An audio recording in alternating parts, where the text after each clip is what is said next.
Cattle Decapitation, Terrasite album review. Let's chat about it. Hey friends, what's going on? John here from What's Spinning here tonight to chat about this latest album from Cattle Decapitation, San Diego based technical death metal, melodic death metal, just all around metal legends. You may know them from their numerous albums that they've dropped over the years, or their equally as memorable album artwork. The band does lead a vegan lifestyle, and their artworks over the years have depicted some pretty fascinating things. Might want to check into that. And they've been at it since the mid-90s, and you know what? I'm just gonna say it.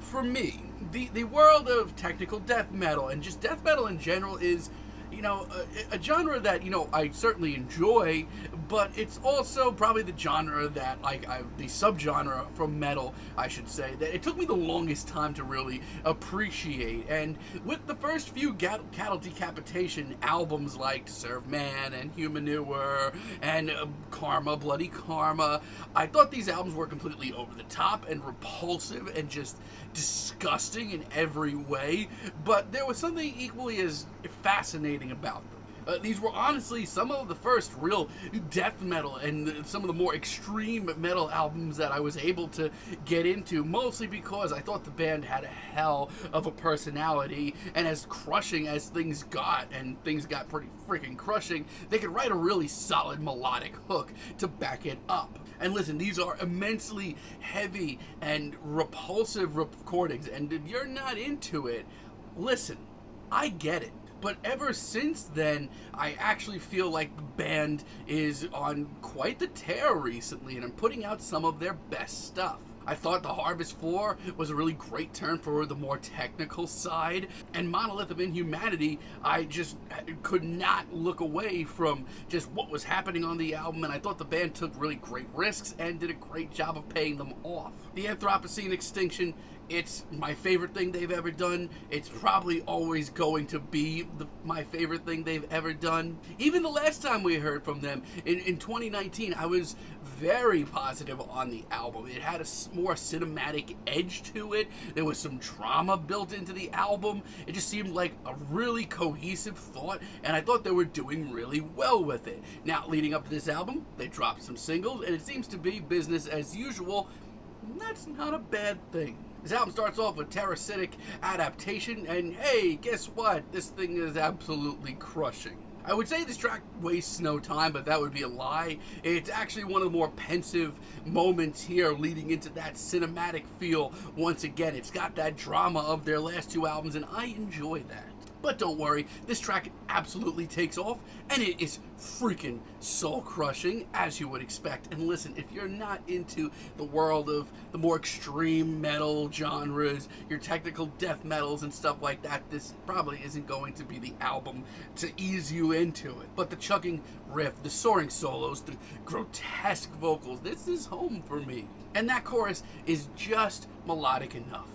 Just melodic enough to stick with you. It's a great intro. We Eat Our Young takes things way up to 11. This is a monstrous, ruthless, disgusting track that literally pulls no punches whatsoever. And you know what? It's once again just the kind of track that I love hearing from Cattle Decapitation. It's ruthless, it's disgusting, it's violent, but also just melodic enough where it needs to be to really take it to that next level. It's not for the faint of heart and completely over the top, but I love this shit, man. And I think Scourge of the Offspring is just the best track here. This track does not waste a single second. It's nasty, it's in your face, it holds nothing back, especially when it comes to this chorus, even if you want to call it a chorus. I just love the constant onslaught of this track, riff after riff, solo after solo.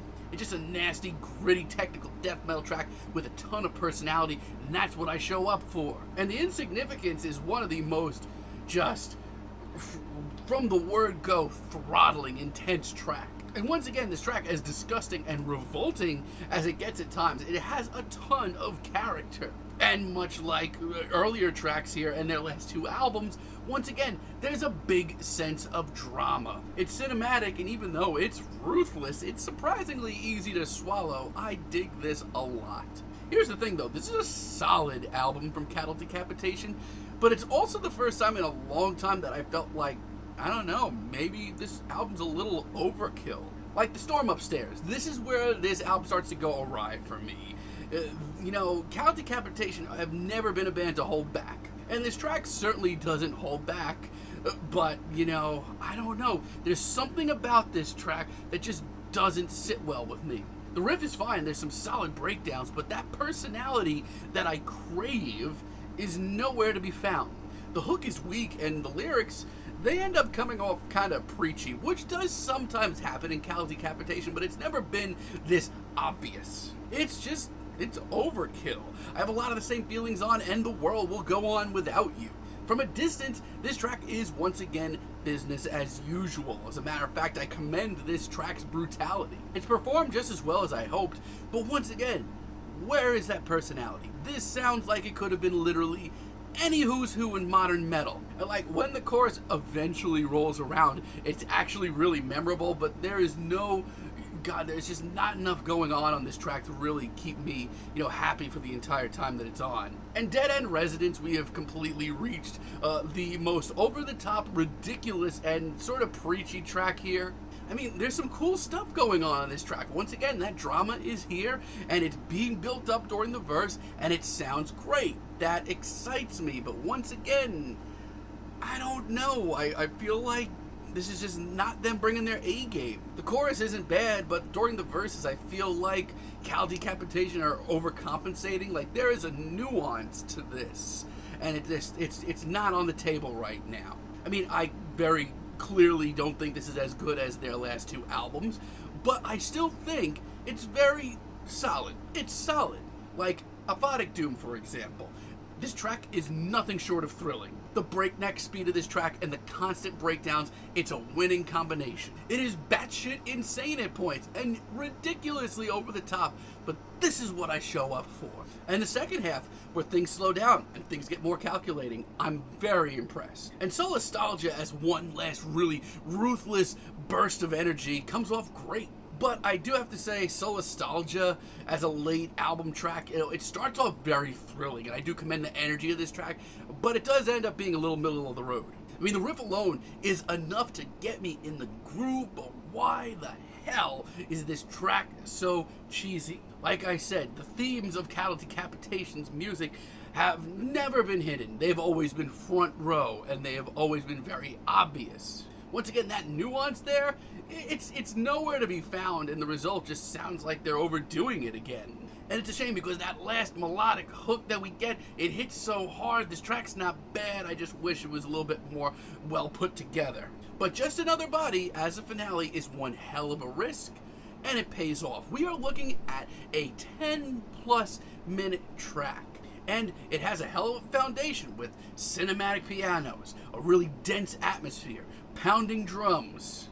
It really takes its time, so much so that once this riff comes crashing in a couple of minutes in, like, it almost seems ballsy. And you know what? This is a risk that 100% pays off. This is a very different track from Decapitation. It could have gone a lot of ways, but through dedication and their great performances, they pull it off, and it sounds fantastic. I wish we heard more risks like that, honestly. Overall, there is a slight disconnect on this record. I feel like at times Decapitation are just, I don't know, putting a little bit too much in, not going with the same nuances of their last two albums, and just, you know, overkill, man. Just a little too much.